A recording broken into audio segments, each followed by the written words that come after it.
Sholawat serta salam senantiasa tercurahkan kepada junjungan kita Nabiullah Muhammad Rasulullah Sallallahu Alaihi Wasallam, suri tauladan bagi seluruh alam. Bapak Ibu santriwan santriwati yang insya Allah dirahmati Allah, alhamdulillah kita bertemu lagi di purnama kelima ya. Mudah-mudahan tetap berlanjut hingga purnama-purnama berikutnya. Perlu diketahui bahwa langkah kita, usaha kita untuk mensukseskan atau melangsungkan suatu pengajian, suatu kajian gitu ya, insya Allah bernilai pahala.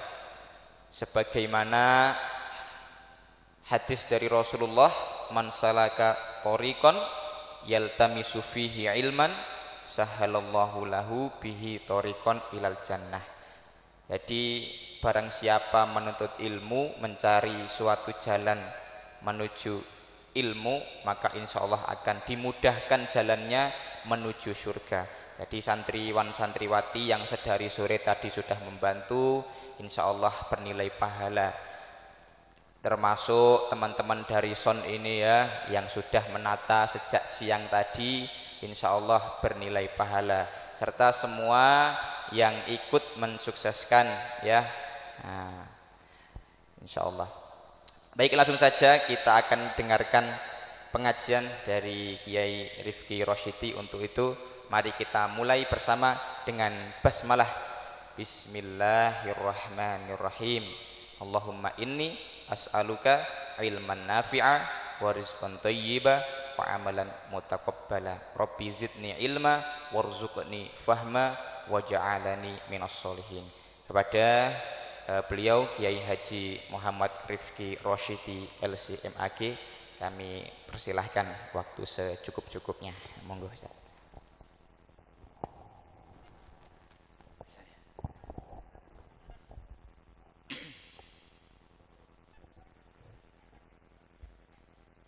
Assalamualaikum warahmatullahi wabarakatuh. Alhamdulillah wassalatu wassalamu ala Rasulillah wa ala alihi wa ashabihi wa man ittaba hudah, amma ba'du. Santriwan, santriwati, jamaah, Bapak Ibu semuanya yang dirahmati Allah Subhanahu wa taala. Malam ini kita akan meneruskan kajian tentang hadis Badul Wahyi yang separuh sudah kita bahas pada padang bulan yang keempat, dan ini adalah kajian lanjutan dari hadis panjang yang disampaikan oleh Aisyah yang bercerita tentang Nabi dan Khadijah ketika permulaan Nabi mendapatkan wahyu dari Allah Subhanahu wa taala. Sebelumnya perlu kami informasikan bahwa besok pagi rencananya insya Allah kita agendakan ada apel dalam rangka Milad Muhammadiyah yang ke-112, dan insya Allah dilanjutkan dengan pawai ta'aruf keliling Desa Paciran. Ada 2 drum band. Kemudian setelah itu kembali ke komplek pondok ini dan kita akan melaksanakan makan bersama. Ada kira-kira 1.300 kotak nasi yang semuanya sudah disediakan oleh Bapak Ibu guru kita. Jadi murni kita yakin, sudah kita ngaji 4 kali. Kemudian kita sampaikan bahwa setiap kebaikan yang kita lakukan pasti akan menyebabkan lahirnya kebaikan-kebaikan yang lain. Jadi teman-teman, bapak-bapak, ibu-ibu, jangan pernah meremehkan kebaikan meskipun hanya kecil. Karena kebaikan sekecil apapun yang kita lakukan pasti akan melahirkan kebaikan-kebaikan yang lain. Maka termasuk setiap guru kemudian 10 kotak nasi kita berikan pada siswa-siswa yang jumlahnya 1000, kira-kira 1100-an. Kemudian terkumpul 1300 nasi kotak. Maka jamaah yang besok ingin ikut makan bareng kira-kira jam 9 atau ikut meriahkan milad Muhammad yang ke-112, maka bisa hadir di sini. Nek engko segone gak cukup, kotak sitok ge tanjakan wong loro wong telu insyaallah berkah. Loh, prinsip Islam itu gini. Jadi masuk. Jadi ada hadis gini. Ta'amul wahidi yakfi lisnaini. Wa ta'amus naini yakfi lisalasa atau yakfi li arba. Makanan untuk satu orang itu sebenarnya bisa dimakan oleh 2 orang dan mendatangkan keberkahan. Kalau kita makan sendiri pasti habis. Tapi kalau ketika kita makan tanjaan sak piring wong loro itu pasti cukup dan masing-masing sudah puas dengan apa yang dimakan. Itu prinsip keberkahannya di situ. Maka besok meskipun ada kotak 1300, maka Bapak Ibu yang ingin meramaikan, menyemarakkan, berbagi makan siang bergizi bersama siswa dan santri, disilakan untuk bisa hadir di sini dan nanti 1 kotak bisa tanjaan. Jangan malu-malu untuk tanjaan 1 kotak bersama. Kita yakin kebaikan yang kita kerjakan akan melahirkan kebaikan-kebaikan yang lain. Ketika kita misalkan sholat malam, maka sholat malam kita ini akan memberikan kekuatan bagi kita untuk melakukan ibadah yang lain. Misalkan awal hari pertama, bulan pertama, pada bulan kedua, pada bulan ketiga. Itu kan ketika kita mengadakan kajian, ternyata tanpa diminta banyak di antara jamaah yang bawa makanan sendiri untuk dibagi dengan saudaranya yang lain. Ono sing go gimbal, sak talam. Ono sing go roti dibagi. Minuman datang sendiri. Kenapa? Karena kebaikan yang kita lakukan pasti akan melahirkan kebaikan-kebaikan yang lain. Dan jangan dinilai dengan materi. Nek ibadah wis ojo mandeng materi. Saya ini termasuk sering saya sampaikan, biar kita tidak menganggap nek infak 1.000 mesti engko balikane 1 juta. Saya termasuk yang tidak percaya itu. Tapi percaya kelipatan kebaikan yang kita terima. Maka kalau kita ada ustaz yang kemudian kowe duwe montor apa? Avanza. Kontakmu deleh kene.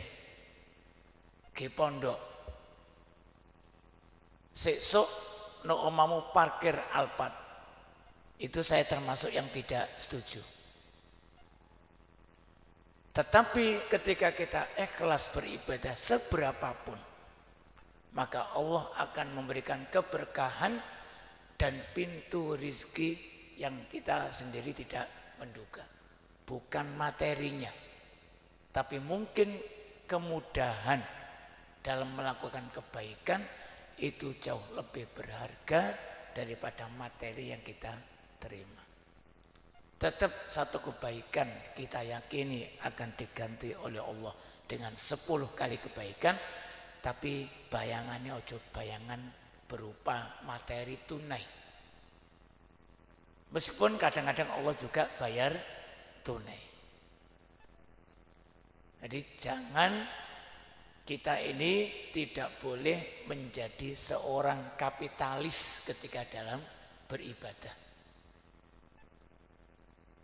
Nek ngamalno sakmene engko oleh rezeki sakmene, nek sakmene oleh rezeki sakmene. Tetap berbuat baik dan Allah akan membalas dengan kelipatan yang lain. Pokoknya rumusnya kebaikan yang kita lakukan akan melahirkan kebaikan yang lain. Contohnya apa? Contohnya hadis yang akan kita baca ini. Hadis yang akan kita kaji pada malam hari ini. Kita ketahui ketika Nabi Muhammad pulang ke rumah Khadijah setelah bertemu malaikat Jibril, mendapat wahyu Iqra bismi rabbikal ladzi khalaq.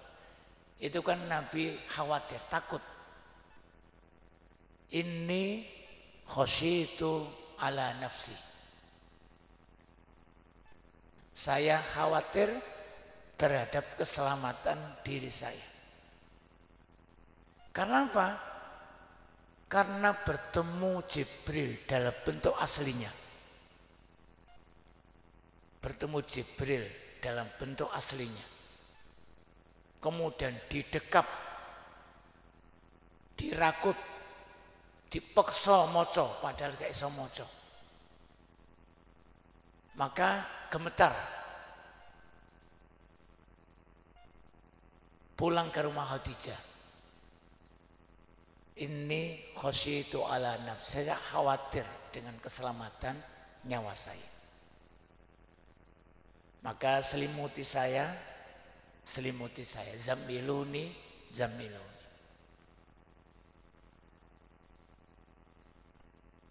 Khadijah ini istri yang luar biasa cerdasnya. Mengetahui karakter Nabi yang baik, maka Khadijah mengatakan,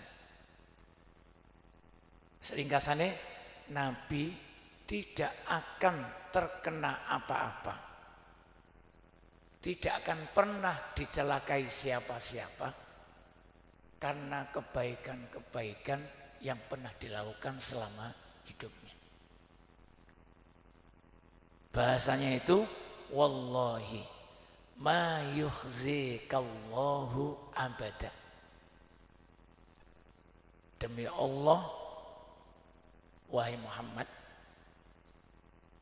Allah, kamu tidak akan pernah dihinakan, dicelakai oleh siapa-siapa. Termasuk Allah tidak akan mencelakakan kamu. Ini berarti apa? Berarti sudah ada pemahaman di kalangan orang-orang Arab jahiliyah bahwa barang siapa yang berbuat baik, seberapapun kebaikannya, pasti hidupnya akan dijamin aman oleh Allah. Apalagi kita umat Islam. Termasuk dari godaan setan, termasuk dari jin yang berbuat baik apapun yang dilakukan, insya Allah Allah akan menjaga keamanan orang itu.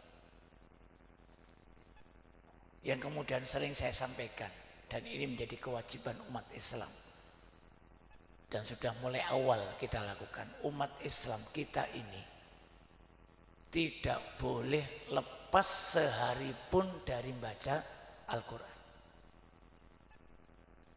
Meskipun hanya 1 ayat. Buka Quran, buka mushaf, sempat baca 1 ayat, bacalah 1 ayat. Ini kebaikan. Tidak boleh lepas 1 hari dari Al-Quran. Nek duwe hafalan tidak boleh lepas 1 hari murojaah meskipun hanya 1 ayat, 2 ayat. Karena janji Allah, wa idza qara'tal Qur'ana ja'alna bainaka wa bainal ladzina la yu'minuna bil akhirati hijaban mastura.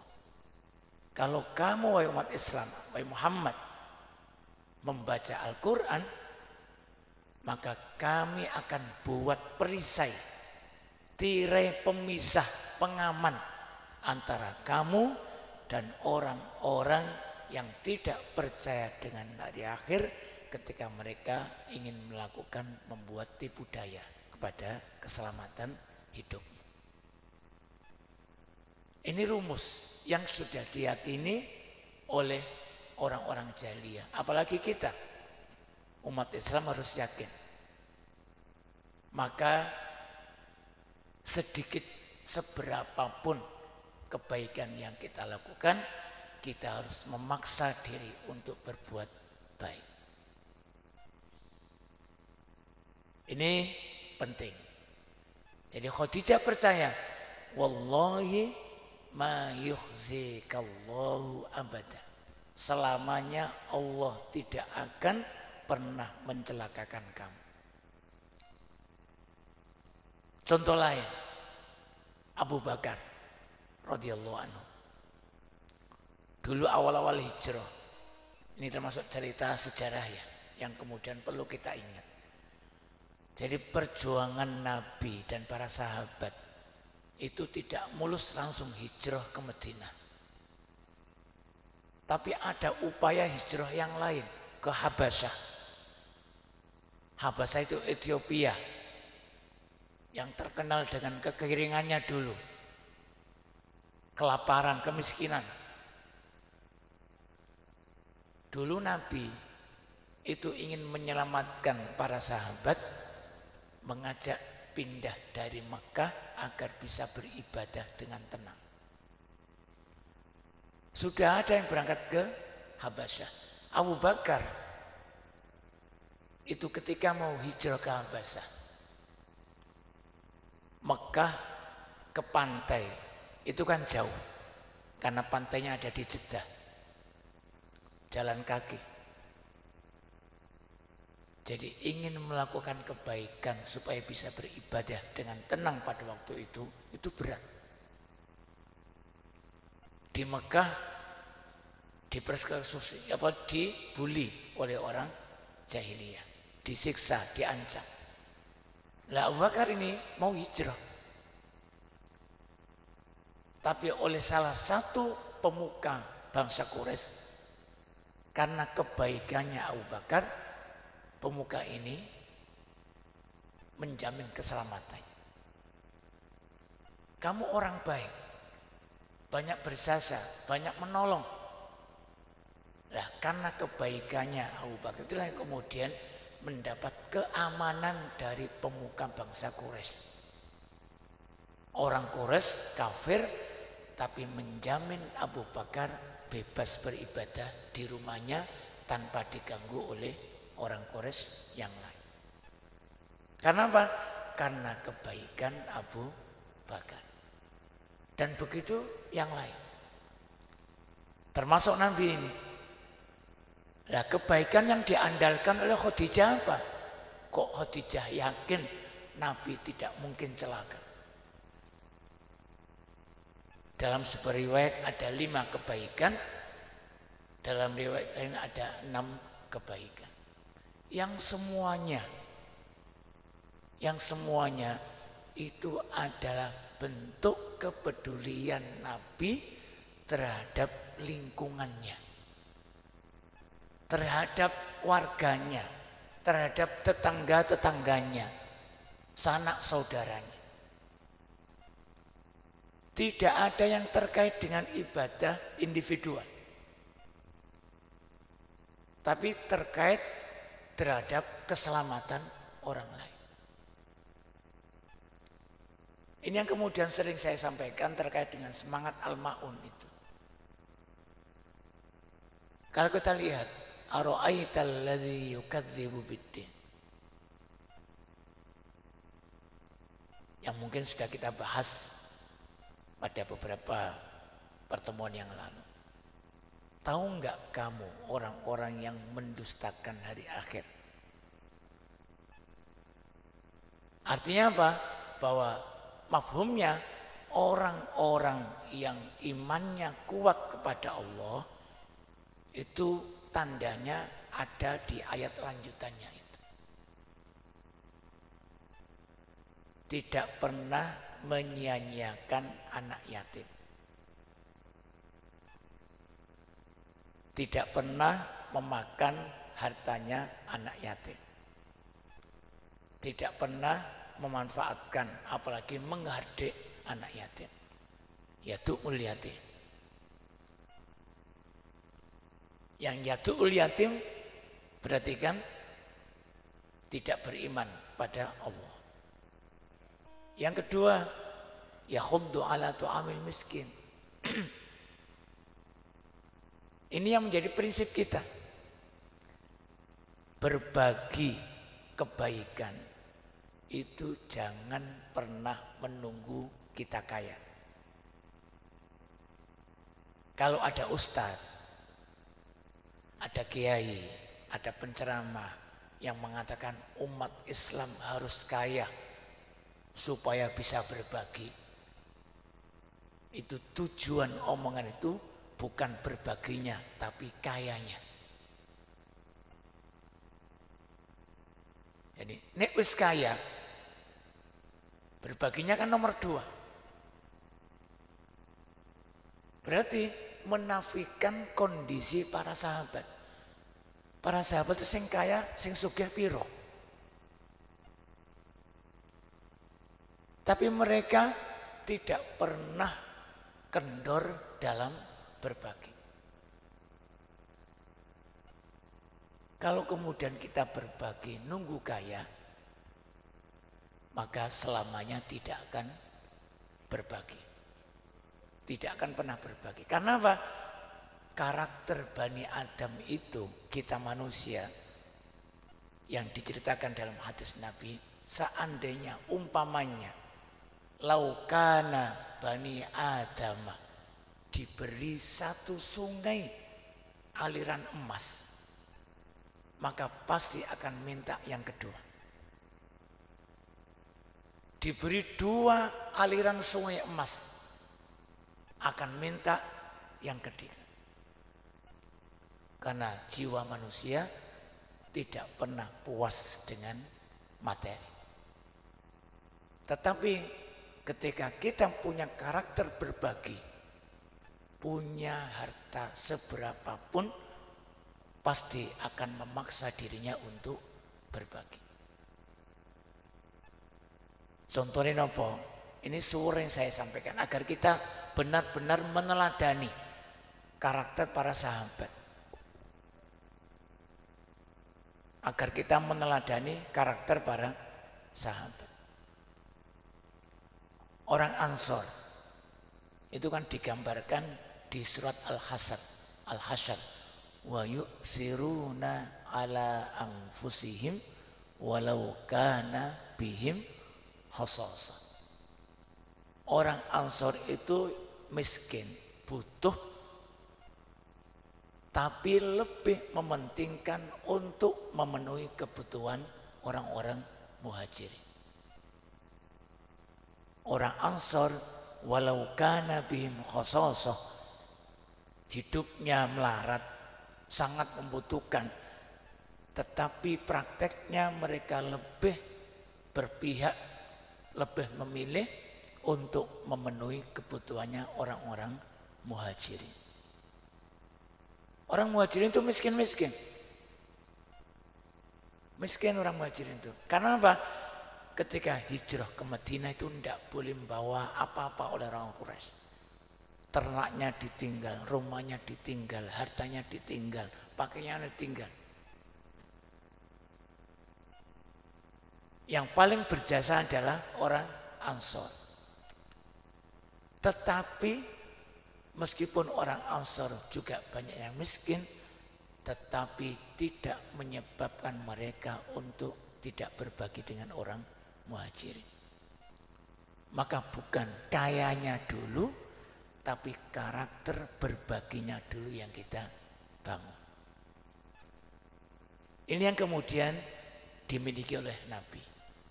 Wallahi ma yuhzikallahu abada. Yang ketiga apa? Yura'un. Itu orang yang suka minta pengakuan ketika melakukan kebaikan. Itu salah satu tanda orang yang tidak beriman pada Allah.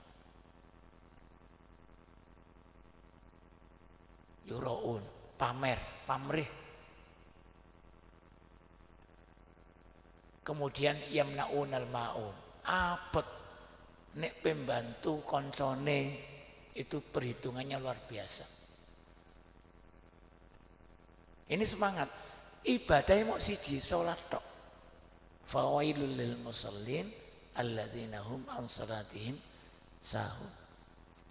Jadi orang-orang yang tidak beriman pada hari akhir, artinya tidak beriman pada Allah, itu lebih banyak disebabkan mereka tidak punya kepedulian sosial.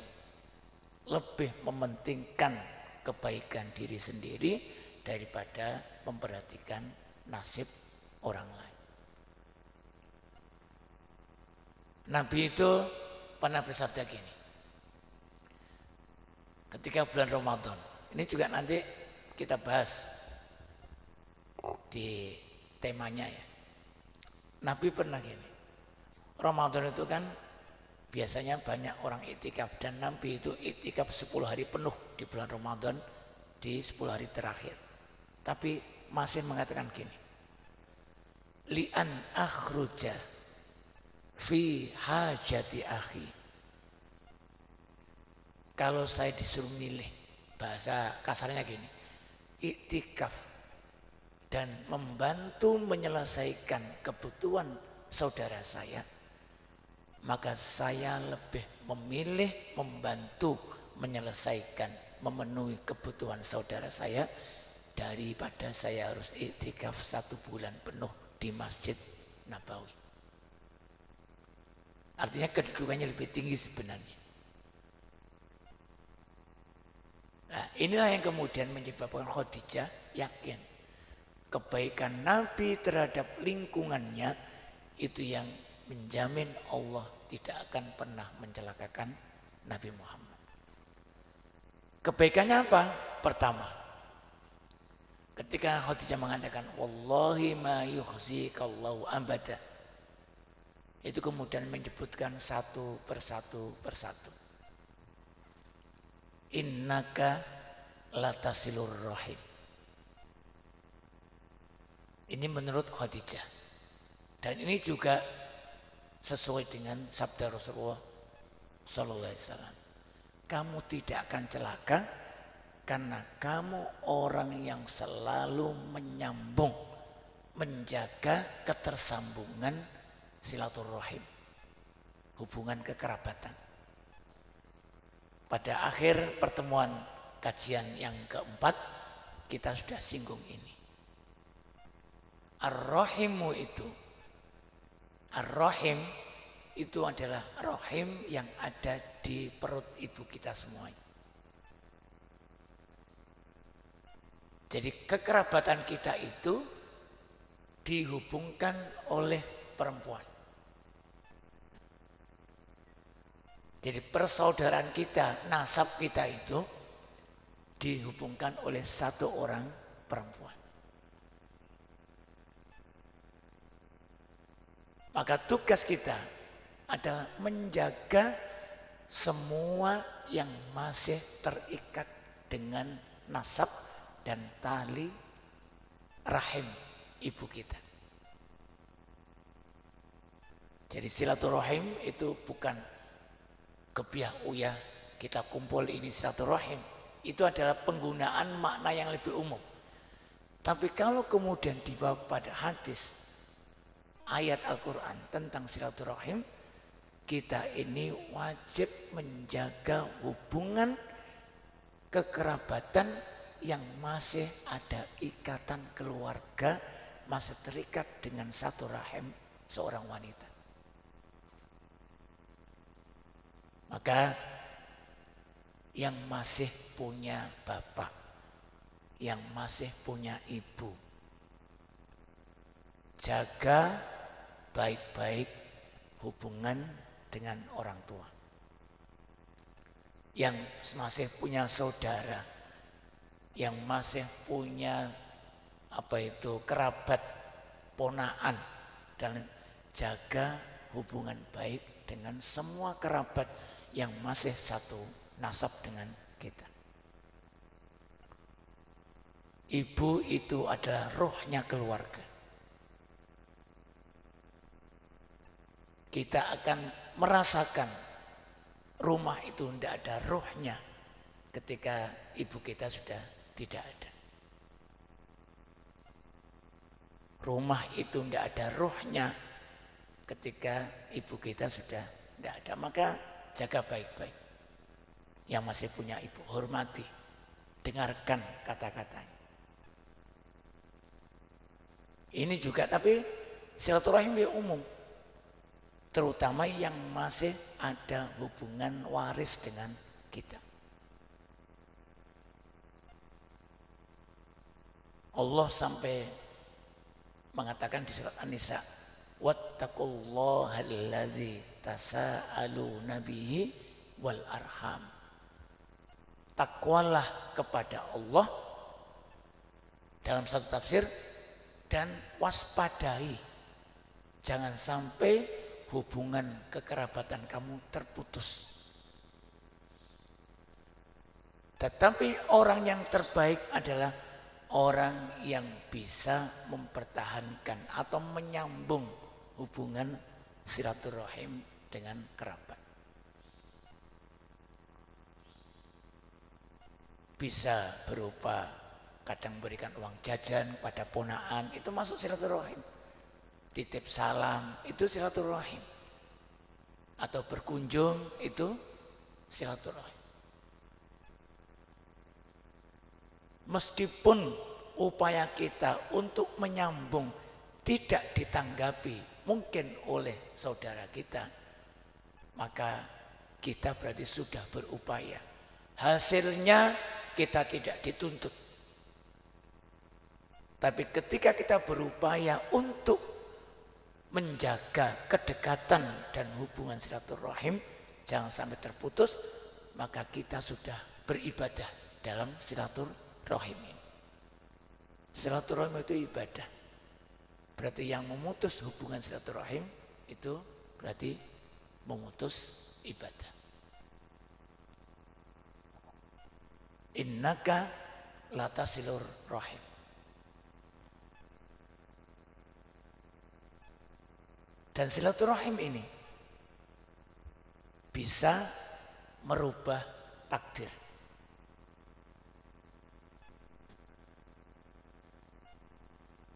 Man sarrahu ayyub satolahu fi rizkihi wa ayyun sa'alahu fi atharihi falyasil rahim. Jadi tidak semua takdir itu tidak bisa dirubah. Ada takdir yang kita diberi oleh Allah kekuasaan untuk merubah. Kita sudah tahu Allah sudah menentukan umur kita, sudah menakar rezeki kita. Tapi kita masih diberi kesempatan oleh Allah untuk merubah itu.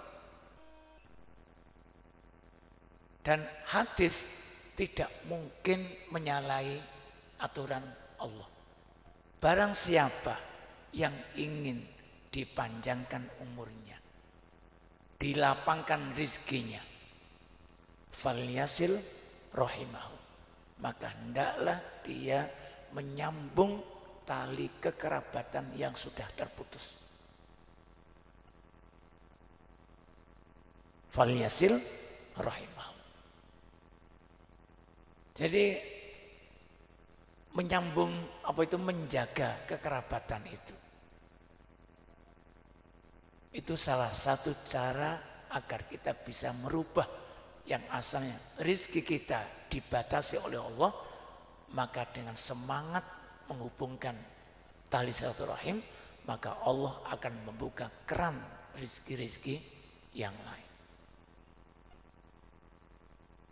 Di samping itu banyak berdoa. La yaruddul qadar illa doa. Tidak ada yang bisa menolak takdir kecuali doa. Maka banyak berdoa, banyak silaturahim. Hadis yang kedua yang kemudian perlu kita sampaikan, yang ada kaitannya dengan silaturahim. Afsus salam. Wa at'imut ta'am. Wasilu al-arham. Wasallu bil-laili wan nasu niyam tadkhulul jannata bisalam. Silaturahim itu kalau dari sini, dari hadis ini, kita sudah mengajak kita semuanya jamaah untuk memperbanyak jalan menuju surga. Harus yakin bahwa setelah kehidupan ini ada kehidupan yang lain. Dan kemakmuran, kemapanan yang paling sempurna adalah ketika kita sudah memasuki surga. Kesempurnaan rizki yang kita terima itu akan kita ketahui ketika kita masuk surga.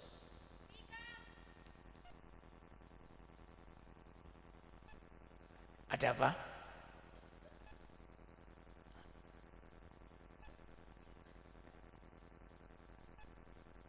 Jadi apa empat ini?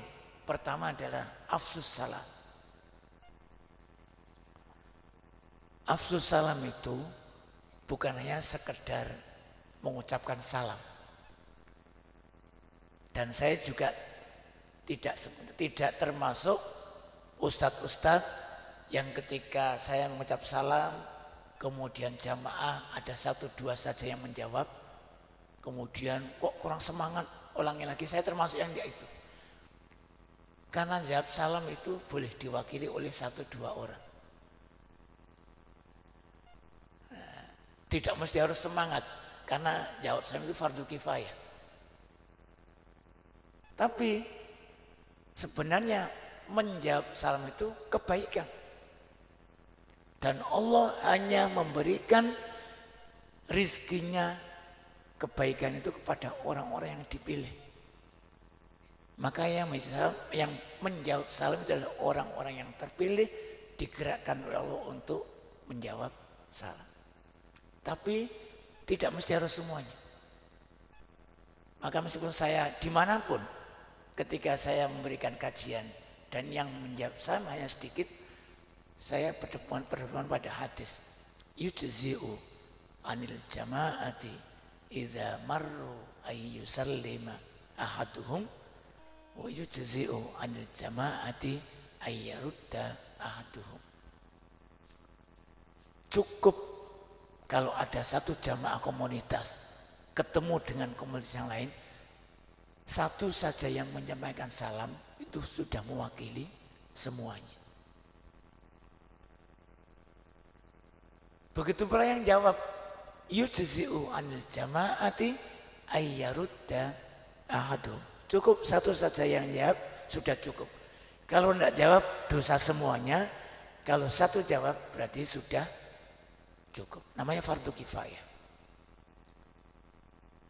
Tetapi barang siapa yang ingin dapat kebaikan, maka sebaiknya menjawab salam. Tapi ustadz-ustadz di pondok modern tidak usah mengulangi. Kok kurang semangat ya? Kita ulangi lagi. Karena hadisnya cukup 1 atau 2 yang jawab. Yang kedua, atimut to'am. Berikan makan. Dan besok adalah gerakan memberikan makan. Itu salah satu cara kita untuk bisa masuk. Dan bukan hanya sekali, insya Allah. Sering. Nanti kita gerakkan berbagi kebaikan, berbagi makan, berbagi rezeki kepada yang lain. Yang ketiga, wasilul arham. Menyambung tali silaturahim. Yang keempat, wasallu bilaili, salat malam. Wasallu bilaili wan nasuniyah. Jadi banyak cara. Jadi silaturahim berarti menjamin dua keamanan kita. Di surga kita dijamin aman oleh Allah. Di akhirat kita dijamin hidup nyaman oleh Allah di surganya. Ini yang pertama. Oleh karena itu, kemarin ketika saya memberikan mauidhah nikah di daerah selatan itu ya, ada salah satu TU yang kemudian nikah, saya membahas masalah ini dan ingin saya sampaikan lagi. Yang paling bertanggung jawab, ini ono wong wedok ditinggal mati bojone. Kalau ada perempuan ditinggal wafat suaminya, kemudian masih punya anak di bawah umur 12 tahun, artinya anak yatim, maka yang paling bertanggung jawab untuk memperhatikan dan kafalatul yatama di situ, mengasuh yatim adalah paman-paman dari suami perempuan tadi. Artinya apa? Saudara-saudara laki-laki yang meninggal itu punya kewajiban untuk meramut ponakannya. Itulah silaturahim.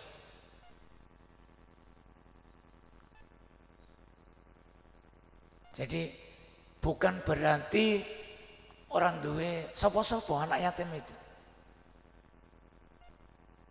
Bukan berarti tidak punya siapa-siapa. Anak yatim masih punya wali. Paman-pamane, pakde-pakdene, pak-pak. Dan itulah yang harus bertanggung jawab kepada anak yatim itu.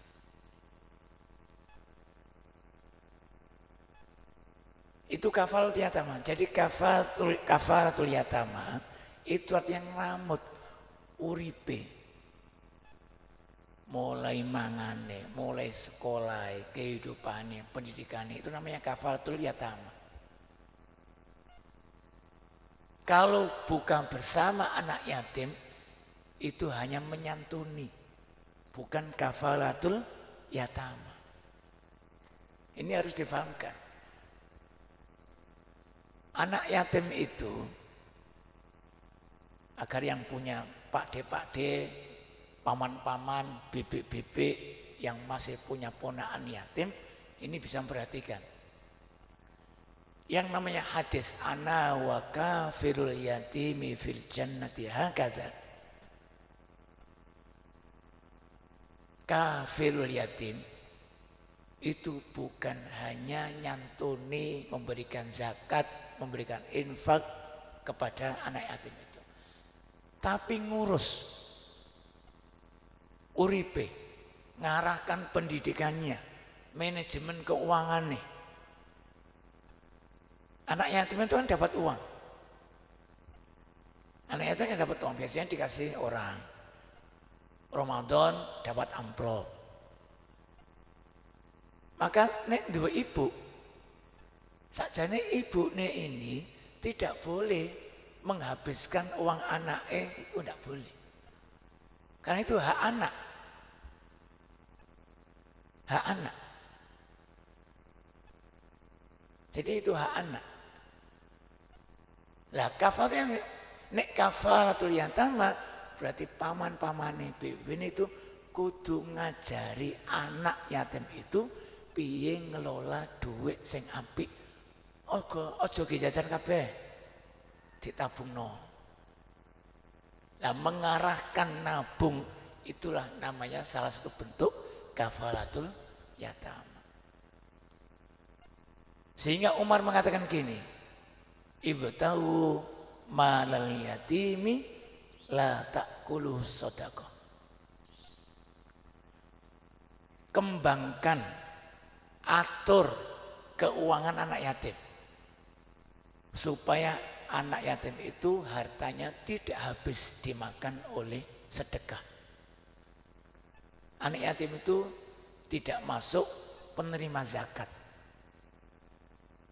Ya, anak yatim itu tidak masuk penerima zakat. Yang menerima zakat itu adalah al-fuqara wal masakin. Jadi bukan atas nama yatimnya, tapi atas nama fuqara dan masakin. Yatim nek pakne sugih ditinggali warisan akeh, yatim itu wajib bayar zakat. Maka Umar itu mengajarkan, menggerakkan para sahabat yang lain, ibtahu, kembangkan, manajemenlah, kelolalah keuangan anak yatim itu supaya tiap tahun tidak berkurang karena zakat. Jadi nek wis yatim itu berarti ojo punya anggapan berarti ra wajib zakat. Wajib zakat. Pakne duwe tegal akeh ndek sapi, maka anak yatim itu yang ditinggali warisan itu juga wajib zakat. Nek mencapai nisab. Misalkan anak yatim oleh bagian 50 juta. Ditabungno mbek mbokne. Wis genep setahun. Maka 50 juta itu dikeluarkan 2,5% setiap tahun.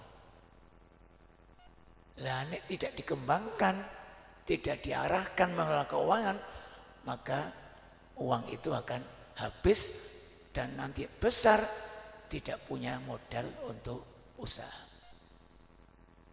Jadi karepe Umar itu ngoten.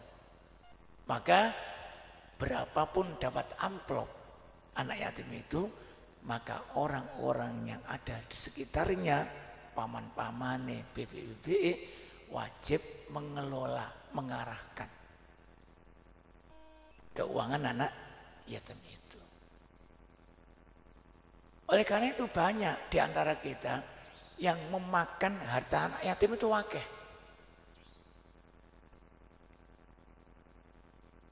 Banyak. Kudune, misalkan contohnya gini. Ini nanti kita pertajam lagi. Misalkan duwe anak loro, lanang wedok, pakne mati. Mbokne kan oleh 8/8%. Ibunya itu dapat 1/8%. Anake loro lanang wedok iki oleh 7/8%. Lah nek ninggal omah berarti mbokne iku oleh 1/8 tok. Piro sak kotak? Umpama omah iku 8/8. 8/8, maka mbokne iku oleh sak meter.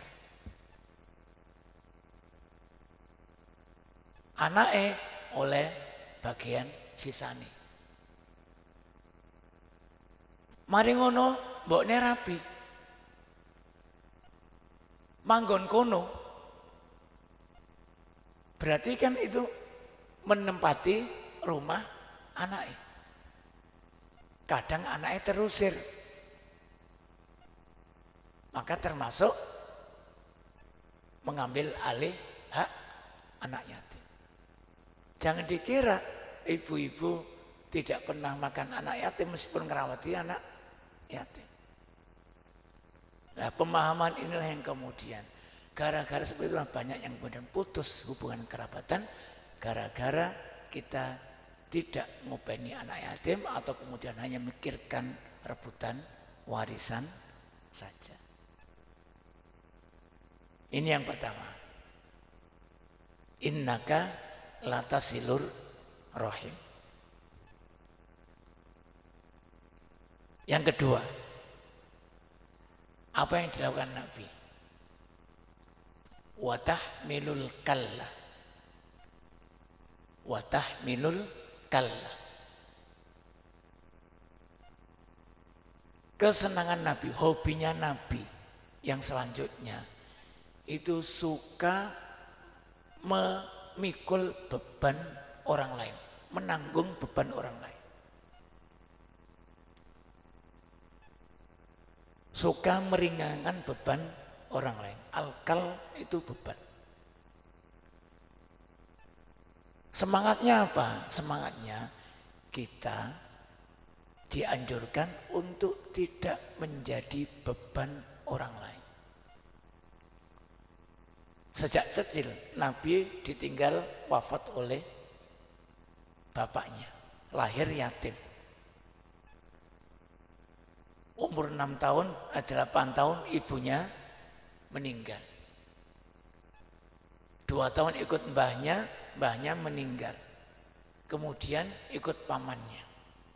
Kira-kira umur 8 tahun. Tetapi pamannya ini miskin. Jadi bapaknya Ali bin Abi Thalib itu miskin. Tetapi sudah kecil, jiwa tanggung jawab untuk hidup itu sudah tertanam pada Nabi. Tidak ingin memberatkan pamannya Abu Thalib. Maka Nabi Muhammad meskipun yatim tidak punya karakter untuk dibelas kasihani secara materi oleh orang lain. Maka dia memilih angon wedhus milik penduduk Mekah. Karakter mandiri sudah dibangun sejak kecil. Nabi itu karena makan ikut pamannya, diasuh oleh pamannya, dan pamannya itu miskin, maka Nabi tidak ingin memberatkan pamannya, menjadi beban. Maka Nabi mendapat uang, bekerja sejak kecil, angon wedhuse penduduk Mekah. Kalau kita tidak, kita sudah dibiasakan oleh struktural melalui mungkin ono bantuan BLT iku royoan masuk karakter oleh penerima BLT. Engko nek oleh bidik misi mahasiswa oleh bidik misi ono survei ke rumahnya kulkas diilangno, TV diilangno. Karena karakter yang kita bangun karakter menerima, bukan karakter memberi. Nabi sejak kecil karakternya sudah memberi, bukan karakter menerima. Maka gerakan memberi makan, berbagi kotak, nasi kotak besok itu dalam rangka menumbuhkan karakter suka memberi. Jangan dipandang lauknya, jangan dipandang harganya, tapi menumbuhkan karakter kebaikan itu nilainya jauh lebih berharga daripada sekedar nasi kotak. Dan itu pula yang kemudian besok kita akan lihat, berbagi dengan lihat karakter santri-santri mau berbagi dengan yang lain atau tidak.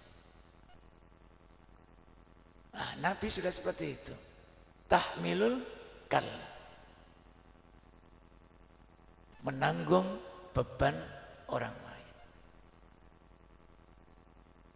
Begitu pula yang ketiga, sama, taksibul ma'dum atau tukasibul ma'dum, riwayat yang lain. Nabi itu selalu memberi kepada orang yang kira-kira orang itu tidak bisa memberi jenis itu kepada yang lain.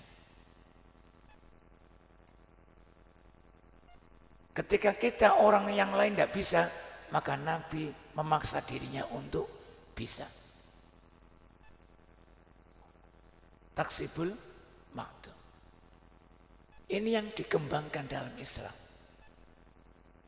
Mempermudah urusan orang lain. Kita kan sudah belajar hadisnya. Man yassara musliman yassarallahu lahu fid dunya wal akhirah.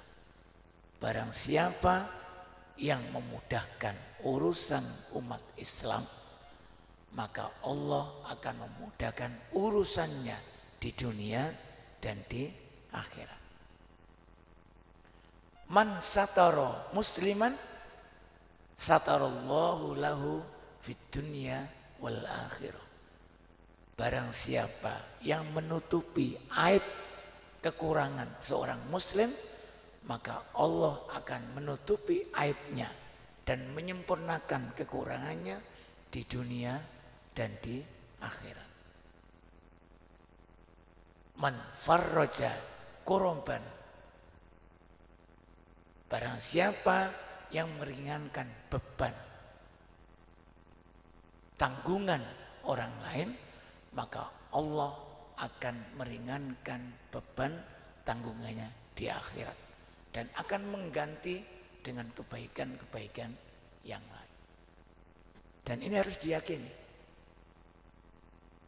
Sudah 3, innaka latasilur rahim.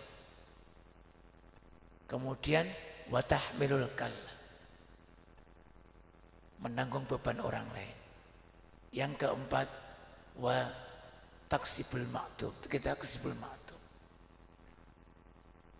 Maka kita ini di pondok ini kita sudah mengajak para kepala sekolah untuk memberikan keringanan kepada orang-orang yang tidak mampu. Nah, sekarang kita batasi. Yatim hanya kita berikan di MI. Kita pakai batasan agama. Yatim di TK, di MI kita upayakan untuk kita ringankan semua beban pendidikannya. Tapi kalau sudah tingkat SMP, Sanawiyah, Aliyah, SMK, maka terminologinya bukan yatim lagi, tapi tidak mampu. Mustad'afin atau du'afa, fakir atau miskin. Dan banyak yang ditanggung oleh kepala sekolah, baik Aliyah atau Sanawiyah, SMP dan sebagainya.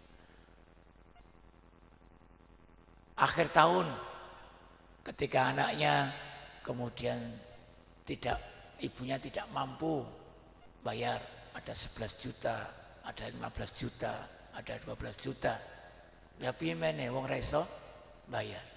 Nanti kalau ijazahnya ditahan, nanti anaknya tidak bisa sekolah.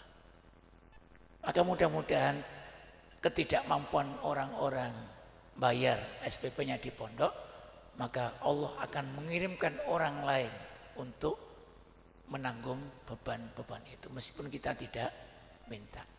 Karena kebaikan yang kita lakukan insya Allah pasti akan melahirkan kebaikan-kebaikan yang lain dan akan menggerakkan orang lain untuk melakukan kebaikan yang sama. Yang keempat, takrid doifa. Takrid doifa. Orang ini menjadi ciri khas budaya orang Arab jahiliyah. Orang Arab jahiliyah itu punya tradisi berlomba-lomba untuk menjamu tamunya dengan jamuan yang terbaik. Bangga punya tamu, kemudian dijamu. Tempatnya, makannya, minumnya, dan lain sebagainya. Kalau kita punya acara, punya tamu, itu hitung-hitungannya Jangan hitung-hitungan dagang. Ya. Kalau kita mengadakan acara misalkan, ini mulai sering saya singgung. Ada di beberapa tempat, itu ketika mengadakan acara, itu orang tilik itu dicateti. Oh iki catet gawa anduk, nggo gula 2 kilo. Ono iki nggo beras begini, beras begini. Hitung-hitungannya apa? Hitung-hitungannya dagang. Oh niat syukuran, niat walimah syukuran, tapi ngitung dagang. Sok ben ini awakmu duwe acara, aku yo anduk mbek gula. Bahkan ono sing mari setelah selesai acara, kemudian ngitung sak keluargane, wah hasil kotake rugi. Pengeluarannya lebih banyak daripada pemasukannya. Menjamu tamu itu ojo hitung-hitungan. Tidak boleh hitung-hitungan. Oleh karena itu ini juga menyangkut berbuat kebaikan itu ketika kita melakukan kebaikan. Maka kita lepas kebaikan itu tanpa mengingat kembali untuk mendapatkan kebaikan yang sama dari orang yang kita bantu. Ini prinsip Islam. Harus kita ingat. Innama nut'imukum liwajhillahi la nuridu minkum jazaan wala syukura. Ini prinsip Nabi. Tahmilul kalla, taksibul ma'dum, takrim dhaifah, itu prinsipnya ini. Sesungguhnya kami memberikan makan kamu, nut'imukum liwajhillahi, murni ibadah karena kewajiban saya. La nuridu minkum jazaan, saya tidak ingin balasan balas budi, wala syukura, dan ucapan terima kasih. Jadi ikhlas kita itu jauh lebih tinggi nilainya daripada ikhlasnya para pejabat. Nek wae pemilu kan kita diberi amplop kon milih kan ngono ta? Nah, iku padha mbek nyilai dhuwit 100.000 kudu balik 150.000. Prinsipnya beda dengan Al-Quran. Innama nut'imkum liwajhillah la nuridu minkum jazaan wala syukur. Jadi sekolah kita ini dipaksa untuk ikut aturan mereka. Nek pondok kepengin oleh bantuan 1 miliar, udune kudu 250 juta. Aku gelem ngusahakno bantuan kanggo pondok, tapi engko tak potong 30%. Itu sama dengan nilai tonggone duit 100.000 tapi mbalikin njaluk 150.000. Riba, maknanya riba. Nah, prinsip kita innama nut'imukum liwajhillahi la nuridu minkum jazaan wala syukur. Kita memberikan makan, berbuat baik tanpa mengharapkan balasan, balas budi dan lain sebagainya. Dan itu dilarang dalam Islam. Ngungkit pemberian untuk mendapatkan pemberian yang sama dari orang yang kita sasar itu dilarang dalam Islam. Bayangkan ketika orang-orang Badui datang pada Nabi. Qalatil a'rabu amanna kullam tu'minu walakin qulu aslamna. Kemudian ayat selanjutnya, la tamunnu alayya islamakum. Jangan undat-undat keislamanmu kepada Allah untuk minta balasan materi dari Allah pada kamu di dunia ini. Tapi harusnya Allah lah yang undat-undat, karena sudah memberikan hidayah kepada kamu, menyelamatkan hidupmu di dunia dan di akhirat. Ini semangatnya kita ini ketika berbuat kebaikan itu tidak boleh ungkit-ungkit lagi. Kalau prinsipnya bagaimana? Seperti orang yang berjalan di atas pasir. Al-mukhlisu kal-mashi ala romni la tusma'u khutuwatuhu walakin yura atharuhu. Orang ikhlas itu berbuat kebaikan lillahi ta'ala, itu ketika dalam berbuat itu tidak terdengar suaranya, tapi pengaruhnya dan manfaatnya banyak. Ini yang keempat. Yang kelima, watasdukul hadis. Ini dari yang lain ya, tasdukul hadis. Muhammad, kamu itu tidak mungkin celaka. Karena pertama, jaga silaturahim. Yang kedua, suka menanggung beban orang lain, meringankan beban orang lain. Tahmilul kal. Wa taksibul ma'dum, suka memberi yang tidak bisa diberi oleh orang lain. Atau membantu orang lain untuk mendapatkan sesuatu. Yang keempat, tasdukul hadis.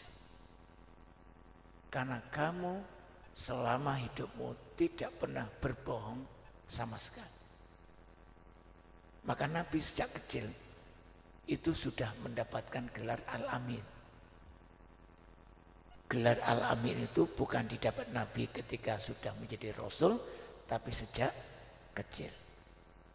Kita tanamkan kejujuran dalam diri kita agar Allah menjamin keselamatan kita.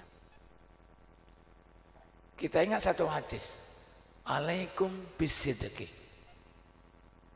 Pegang, perhatikan as-sidqu, kejujuran, tanamkan kejujuran pada diri kita. Alaikum bisidqi. Fa inna sidqa yahdi ilal birri. Karena kejujuran yang kita tanamkan dalam diri kita akan membawa kita untuk mendapatkan kebaikan. Hadis mengatakan bukan al-khair, tapi al-bir. Al-birru itu adalah puncak kebaikan. Puncak segala bentuk kebaikan. Yang menjadi semboyannya NA. Al-birru manittaqo. Walaisal birru bi an ta'tul buyuta min dhuhuriha walakinnal birra manittaqo. Jadi kejujuran yang kita tanamkan itu akan mempermudah kita untuk mendapatkan dan melaksanakan kebaikan-kebaikan yang lain. Wa innal birra yahdi ilal jannati. Kita pakai semangatnya. Kebaikan yang kita kerjakan karena kejujuran, karena didorong oleh kejujuran, itu akan menciptakan kenyamanan. Surga itu adalah simbol kenyamanan dan kedamaian yang paling sempurna. Dan orang yang menanamkan jiwa kejujuran, wa innar rajula la yasduqu hatta yuktaba indallahi annahu siddiqan. Ketika orang itu komitmen menanamkan kejujuran, maka Allah akan membantu orang itu akan tetap jujur selama hidupnya. Sebaliknya, iyyakum wal kadziba. Jauhi, waspadai, jauhkan diri kita dari kebohongan. Wa innal kadziba yahdi ilal fujur. Karena kebohongan akan menciptakan kebohongan-kebohongan yang lain. Pelanggaran yang kita lakukan akan menciptakan pelanggaran-pelanggaran yang lain. Saya ambilkan contoh santri. Santri gampang kan? Santri itu kan tidak boleh keluar ketika dalam jam tertentu malam. Tapi pelanggarannya apa? Pelanggaran keluar lewat belakang. Satu. Pelanggaran satu ini akan menciptakan pelanggaran yang lain. Ketika ketahuan oleh pembina di luar, melakukan ngetan misalnya, nanti kembalinya itu akan menciptakan kebohongan. Padahal mungkin main PS-an di Legundi, tapi bilangnya beli obat di apotek.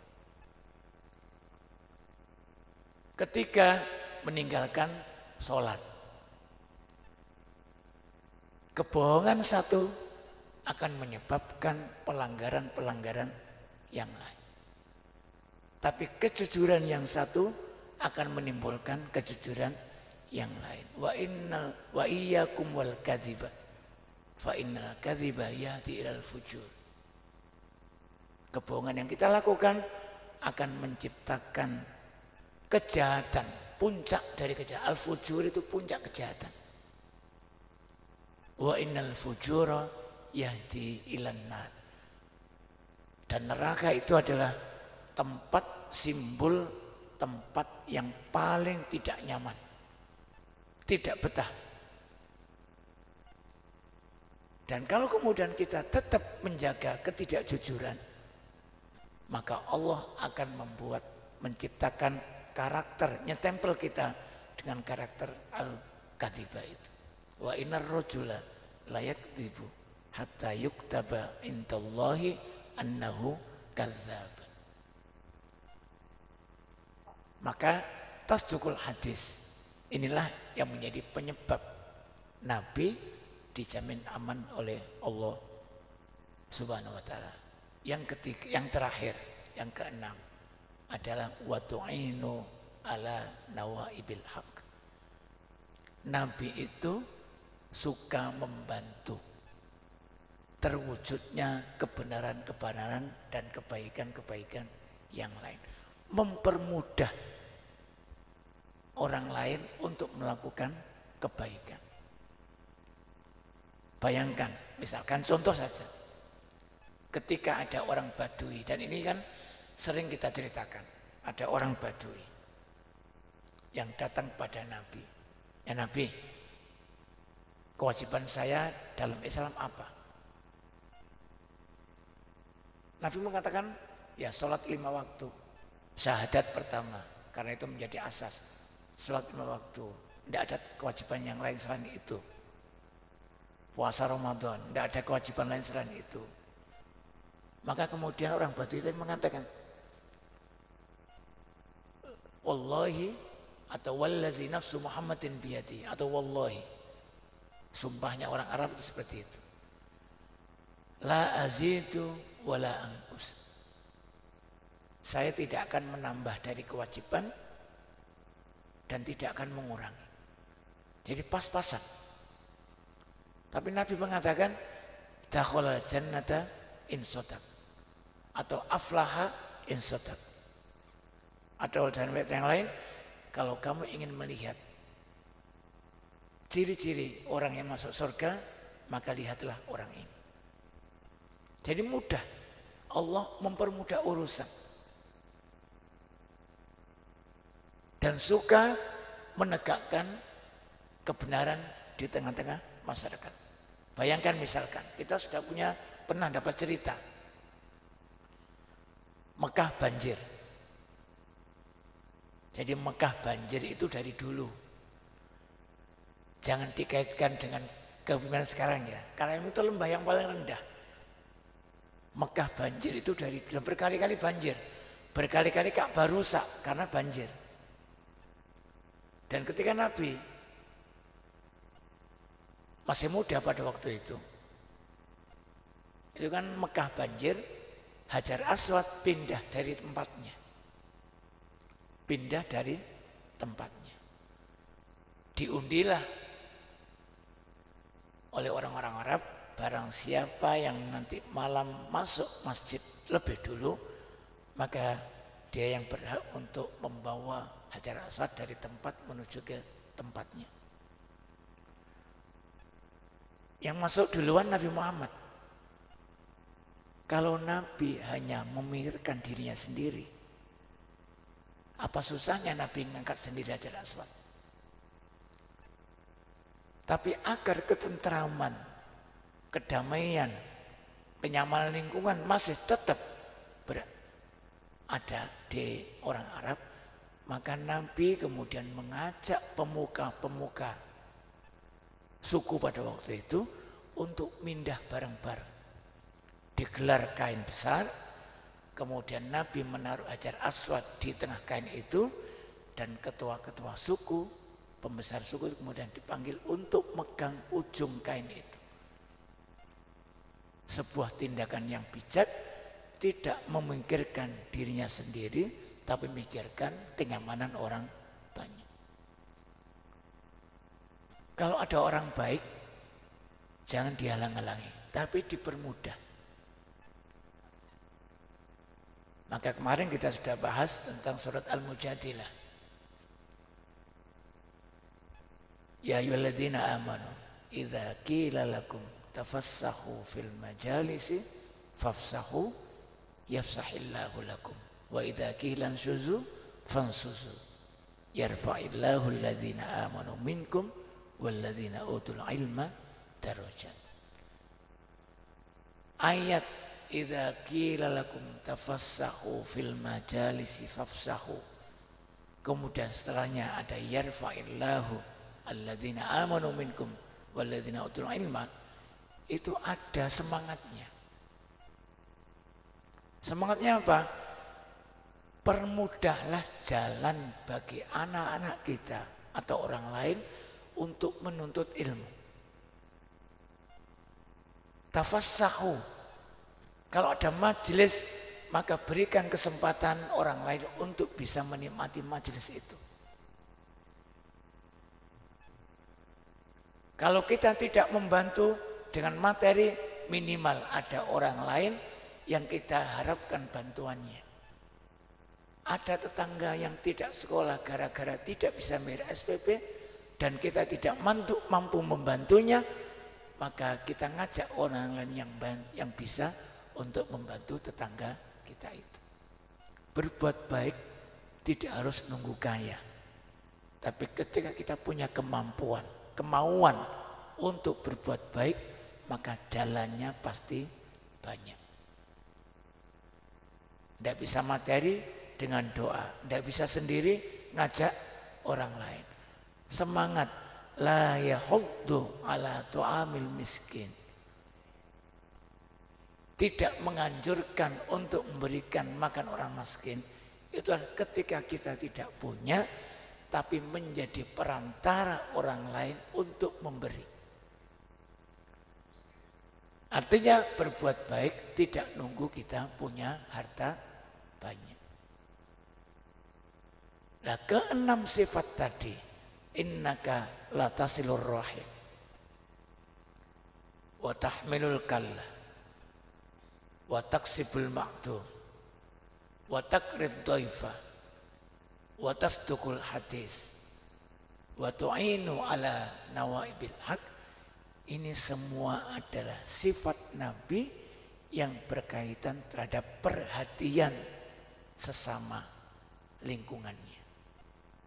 Memikirkan nasib orang lain daripada harus memikirkan lebih banyak memikirkan dirinya sendiri.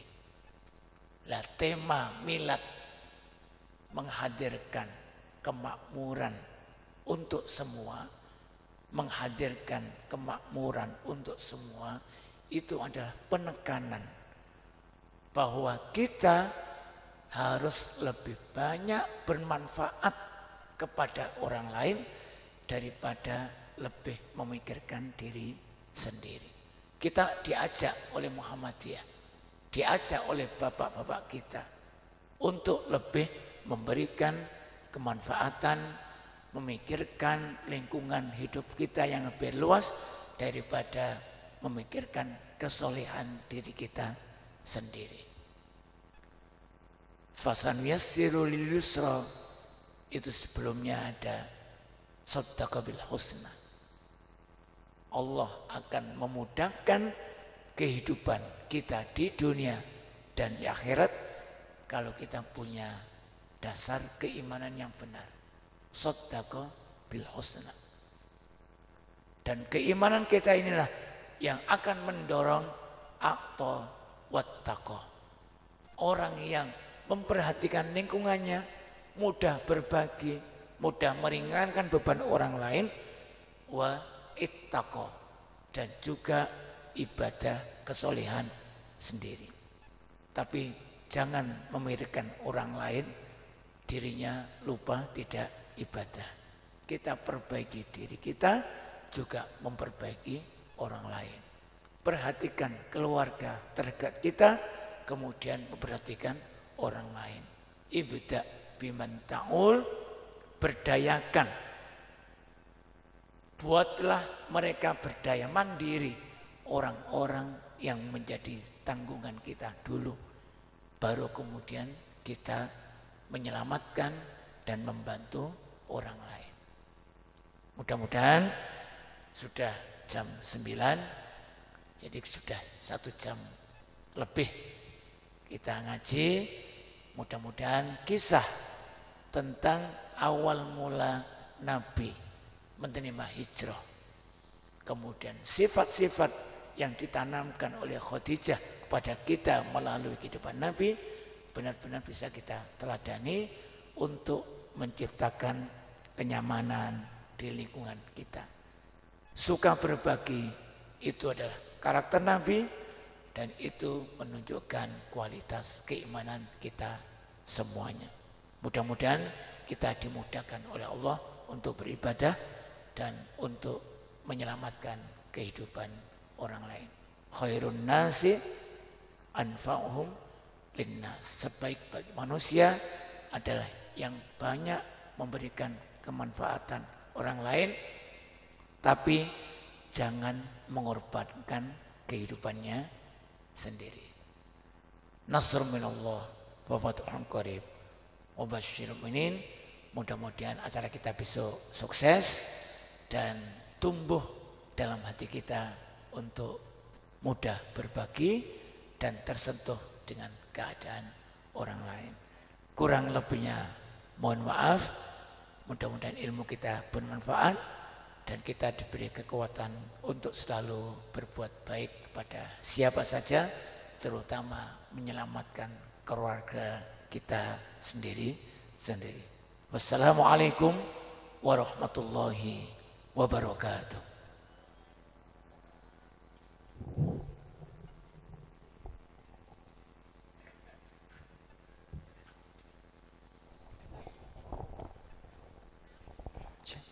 Alhamdulillah, demikianlah tadi kajian kita di Purnama ke-5 ini.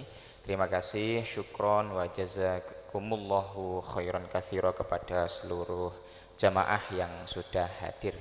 Insyaallah bermanfaat untuk kita semuanya.